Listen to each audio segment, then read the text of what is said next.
Hey everyone, welcome back to Fontown Lenten Mission.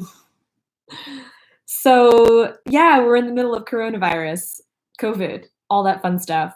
And it's been a hot minute since I've been on because I've been dealing with some stuff in my personal life that kind of came as a surprise, and it's not going to be the most pleasant couple of months ahead. Hello, somebody's here.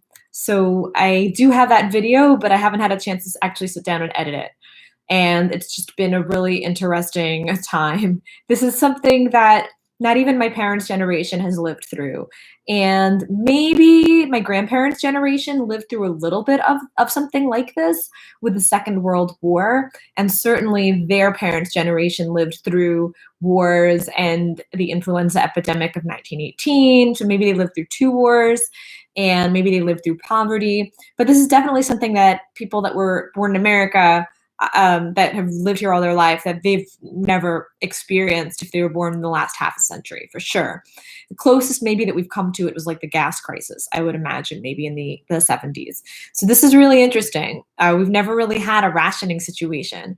We've had situations with hurricanes and with like Hurricane Sandy. I know that the gas stations were shut down for a couple of days, that there was some lining up at the gas stations.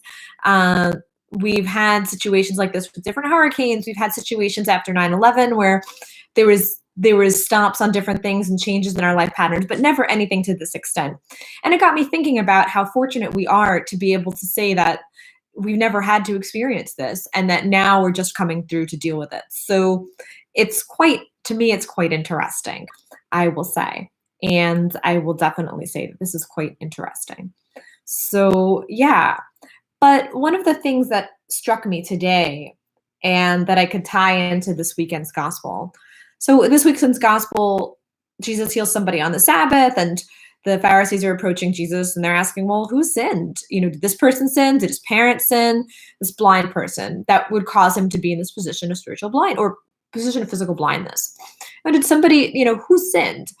And it looks like they're looking for somebody to blame. And either way, it's divisive, because then it's like, well, the Jesus heals this blind person. The Pharisees are asking, well, who sinned to cause this person's blindness? Was it their parents? This person who's blind, did they sin to cause their own blindness? And I think about it and I'm like, well, this is a really divisive question, because if Jesus answers it, then he's either going to create division between the blind person and their parent, or he's going to impart upon this person a sense of guilt. But he heals him, and it's like, this is irrelevant. And the blind person asks, who healed me? And it's like right in front of him. But there's so much in this. There's this gospel is so pregnant with meaning, especially right now. And so today I went to do some stock up grocery shopping, and I'm fortunate that I could probably live on what I have in the house. It wouldn't be what I would want, or wouldn't necessarily be the healthiest stuff for me, but I do have some leftover stuff from when I was running my coffee shop. I have some leftover stuff, and I have some leftover stuff from my neighbor that I hold on to because sometimes he likes it if I cook for him. So I've got all these different things going on, right? And so I guess the whole thing was, in all of this, it was not what I expected. It was not the way things were. We had difficult situations like after Hurricane Sandy in New York, and we had difficult situations after 9/11. And going to the airport is always a treat since then. We've had difficult situations with lines. We've had difficult situations with people queuing up for things. But I was at a grocery store about 20 minutes from my house, and there was a line to get in, and it took me about an hour to do my shopping that would usually take about 30 minutes, maybe even 20 minutes. It was a little bit longer than usual. And nobody in the line engaged in any negative discussion.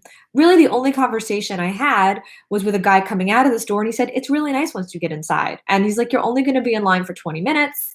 And once you get inside, it's not crowded at all. You're not going to have to worry. If there's no lines when you get inside, it moves really fast, and there's plenty of food. And the employees were saying there's plenty of food. And when I went in, like, the guy was like, oh, you're lucky number 5. Like, everybody was chill. And there was no finger pointing.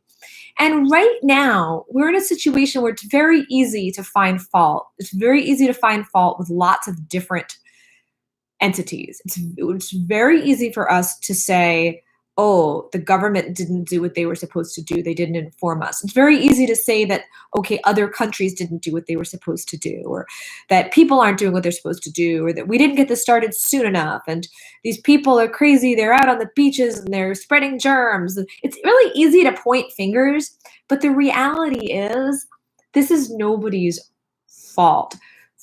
Fault finding is doing nothing to move us forward. If anything, fault finding is just keeping us blind.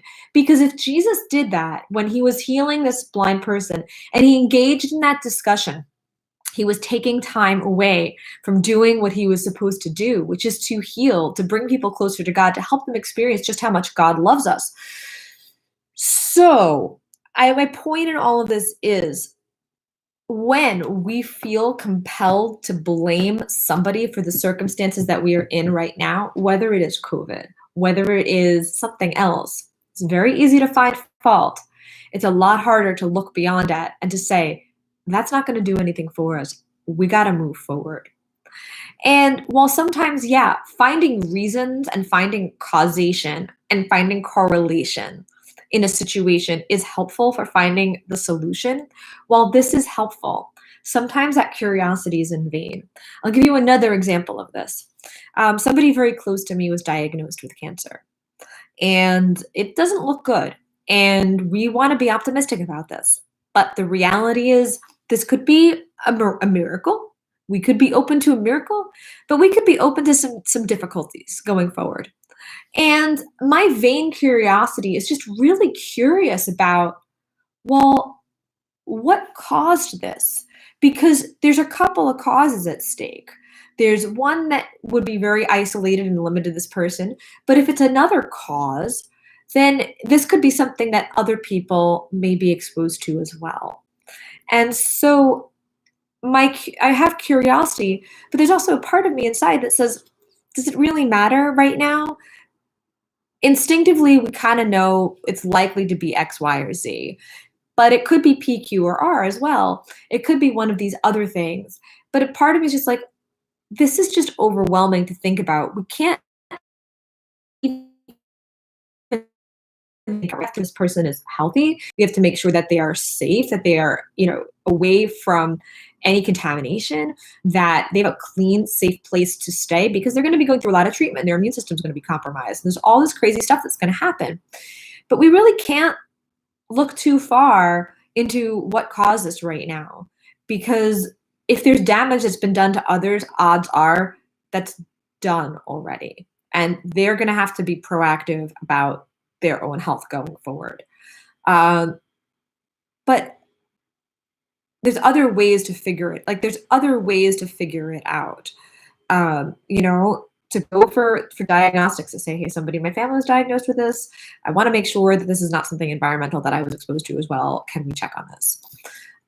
Rather than figuring it out. And last night I was going down this rabbit hole, Googling stuff and finding out things about people that had owned this home before, and what did they die from, and was it similar to the illness that my relative has? And then I'm thinking to myself, this isn't doing anything. And aside from which, when somebody's sick, they don't want to know. They want to know, and they want to have a source to blame, but then all of that gets really overwhelming. And when the reality sets in that we're not immortal, that we're mortal beings, that each one of us has a finite end, then, well, all of that is water under the bridge. So my point in all of this is that it's time to stop looking for something to blame and to start looking to ways that we can solve our problems. Well, sometimes we need to find causes and correlations. A lot of times it's a waste. And the best thing that we can do is look around us and work together and move forward with our lives. Because dwelling in the past sometimes is helpful to look to the past for answers, but dwelling in the past indefinitely and staying there and staying stuck on the woulda, coulda, shouldas does nothing to move us forward. So my hope for you in all of this is that you stay safe, that you stay healthy, and that we work together to help one another, to heal one another. And to stop looking at what we should have done and start looking at what we can do. The other interesting thing in all of this is that the blind person that Jesus heals asks, "Well, who healed me?" And Jesus says, "Right here." Sometimes the things that we see to be, sometimes we don't realize what is bringing us forward, and to really keep our eyes open. Sometimes the things that are healing us, sometimes the things that are giving us hope, sometimes the reason to hope is right in front of our noses. So that's the other secondary thing. But the big thing is, let's stop looking at what we can blame, and it, because that's not gonna serve us any good. Causes and correlations sometimes give us answers and clues and better ways to solve problems, and that is a fine line between that. But if we're so stuck on blaming people for this, we're not going to get through this crisis. People are going to die, and people are going to die regardless, but we're going to see more death because we're stuck worrying about who did this and whose fault is it, when it doesn't matter whose fault it is anymore. We don't have time for that. We don't have time for that. That we only have time to move forward. And if we can do that, then we can move forward. Okay, so now I'm getting to a point of rambling, and I don't want to get too much into that. So thank you so much for watching. Keep your font sounds, and I will see you in the next one.